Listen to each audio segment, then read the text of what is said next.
Kā reāls ražotājs es varu pasāstīt, ka līdz šim mūsu politiķi nekad nav sapratuši, kā rodas nauda. Līdz viņiem nauda sākās tad, kad valsts ieņem dienas no uzņēmējiem iekasē naudu.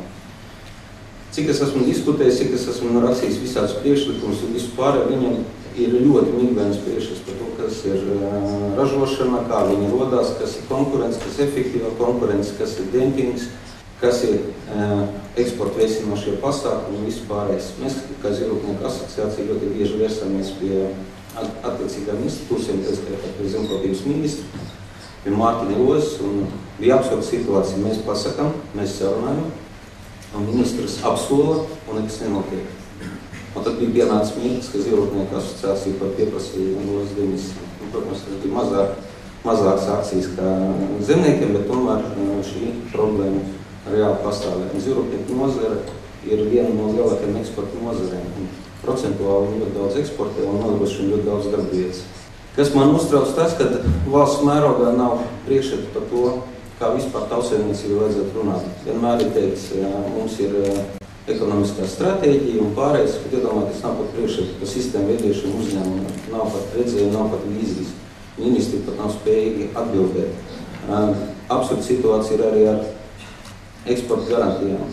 Ir demagoģiski solījumi, tad ir bijuši vairāk paziņojumi, ka jā, ir eksporta garantijas. Mēs atbalstām un Hipoteka Zemes bankā jūs varat saņemt. Kad es ierodos Hipoteka Zemes bankā un saka, ir, viņi saka, jā, mēs no jums to dzirdam, jā, bet mēs nekāds uzdevums, ne rīkojums, ne naudu neesam saņēmuši.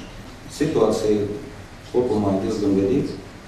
Rudenī es domāju, ka situācija būs vēl dramatiskāka, nekā jūs varat iedomāties, jo tiem pašiem cilvēkiem, kas paliks uz ielas.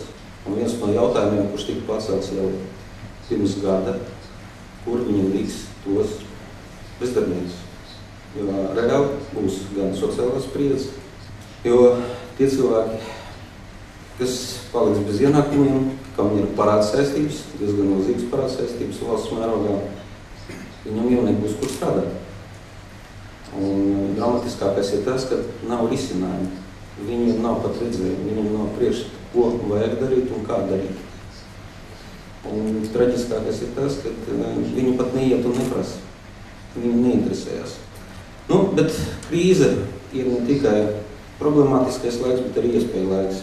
Ir vispārēji varas impotence, un jūsu partija viss izredz ar konstruktīviem, radikāliem pasākumiem sasniegt labus rezultātus. Protams, ka Eiroparlaments un pašvaldību vēlēšanas nav varbūt tas, ko mēs kā uzņēmumi jums gaidīt. Vairāk mēs gaidām, ka jūs labāk startēsiet Saeimas vēlēšanās.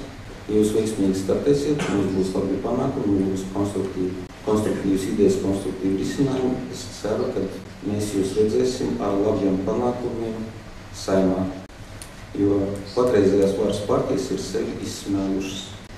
Būtu jāpienāk laikam, un es ceru, ka jūsu partija varēs arī veikt radikālus pasākums, gan tautsēmniecības sakārtošanai, sabalansēt tautsēmniecības modeli ieviest, kur ekonomikas iespējām ir atbilstošs valsts aparāts, ko mēs varam reāli pavilkt, ir attiecīgi sociālās programmas, ko mēs arī varam atbilstoši ražotāju nodrošināt. Ja? Un, protams, kad arī importa aizstājušā ražošana jāstimulē, eksports jāveicina, jābūt efektīvai valsts pārvaldē un jāpaukstina politiķi un ierēģi atbildību. Principā būtu ļoti labiem.